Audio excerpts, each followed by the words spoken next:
Thiruvithamkoor Devaswom board ക്ഷേത്രങ്ങളിലെ ഓഡിറ്റുമായി ബന്ധപ്പെട്ട ഹർജി ഹൈക്കോടതി ഇന്ന് വീണ്ടും പരിഗണിക്കും.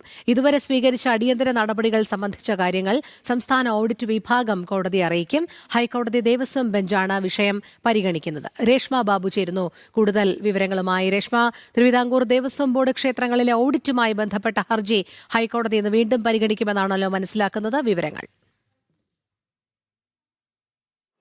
അതെ രോഹിണി, തിരുവിതാംകൂർ ദേവസ്വം ബോർഡിന് കീഴിലുള്ള ക്ഷേത്രങ്ങൾ, വിവിധ വിദ്യാഭ്യാസ സ്ഥാപനങ്ങൾ, അങ്ങനെ എല്ലാ സ്ഥാപനങ്ങളുടെയും ഓഡിറ്റ് നടത്തണമെന്നുള്ളതായിരുന്നു കഴിഞ്ഞ തവണ ഇതുമായി ബന്ധപ്പെട്ടുള്ള ഹർജി പരിഗണിച്ച സമയത്ത് ഹൈക്കോടതി ദേവസ്വം ബെഞ്ച് നിർദ്ദേശം നൽകിയത്. അത് മാത്രമല്ല, വലിയ രീതിയിലുള്ള വിമർശനവും ഹൈക്കോടതി ഉന്നയിച്ചിരുന്നു. കാരണം ഈ തിരുവിതാംകൂർ ദേവസ്വം ബോർഡിന് കീഴിലുള്ള മിക്ക സ്ഥാപനങ്ങളിലും വിവിധ ക്ഷേത്രങ്ങളിലും സാമ്പത്തികമായിട്ടുള്ള ക്രമക്കേട് കണ്ടെത്തിയിട്ടുണ്ട്. ഇത് തെറ്റായ ഒരു നടപടിയാണെന്നായിരുന്നു ഹൈക്കോടതിയുടെ കണ്ടെത്തൽ. അത് മാത്രമല്ല, ഈ ദേവസ്വം ബോർഡിനല്ല ഭക്തജനങ്ങൾ പണം സമർപ്പിക്കുന്നത്, ഭഗവാന് വേണ്ടിയിട്ടാണ് പണം സമർപ്പിക്കുന്നത്.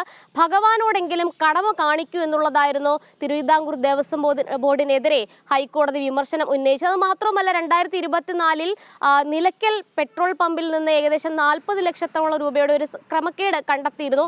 ഇതിൽ ഹൈക്കോടതിയുടെ ഭാഗത്തു നിന്നും പരാമർശം ഉണ്ടായിട്ടുണ്ട്. അയ്യപ്പന്റെ പണമാണ് നഷ്ടപ്പെട്ടത്, ദേവസ്വത്തിന് ഒരു കടമയുണ്ട്, അതായത് ദേവന്റെ സ്വത്ത് അത് കൃത്യമായിട്ട് വിനിയോഗിക്കാനും അത് സംരക്ഷിക്കുവാനുമായിട്ടുള്ള കടമ. പക്ഷേ അത് ദുരുപയോഗം ചെയ്യരുത് എന്നുള്ളതായിരുന്നു ഹൈക്കോടതിയുടെ വിമർശനം.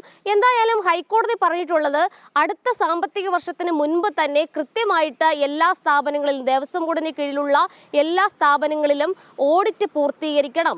ആ ഓഡിറ്റിന്റെ റിപ്പോർട്ട് പുറത്തു വരണം.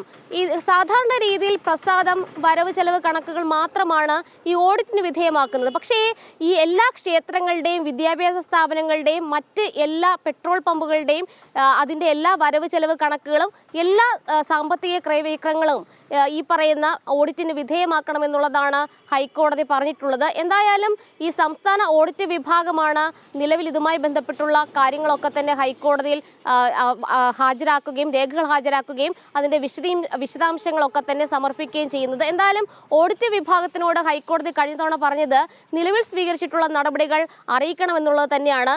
എന്തായാലും ഇതുവരെ സ്വീകരിച്ചിട്ടുള്ള ഓഡിറ്റുമായി ബന്ധപ്പെട്ടുള്ള നടപടികളായിരിക്കും സംസ്ഥാന ഓഡിറ്റ് വിഭാഗം ഹൈക്കോടതിയിൽ സമർപ്പിക്കുക. അതിനെ തുടർന്നായിരിക്കും ഹൈക്കോടതി കൂടുതൽ നിർദ്ദേശങ്ങൾ നൽകുക. എന്തായാലും തിരുവിതാംകൂർ ദേവസ്വം ബോർഡിന് കീഴിലുള്ള എല്ലാ സ്ഥാപനങ്ങളിലും സാമ്പത്തികപരമായിട്ടുള്ള ക്രമക്കേടുകൾ ഉണ്ട് എന്നുള്ളതാണ് ഹൈക്കോടതി കൃത്യമായിട്ട് കണ്ടെത്തിയിരിക്കുന്നത്. അതുമായി ബന്ധപ്പെട്ട് ഇനി ഓഡിറ്റിന് വിധേയമാക്കിക്കൊണ്ട് ഒരു സുതാര്യത ഉറപ്പുവരുത്തണമെന്നുള്ളതാണ് ഹൈക്കോടതി ഇതുവരെ സ്വീകരിച്ചിട്ടുള്ള നിലപാട്. രോഹിണി. ശരി.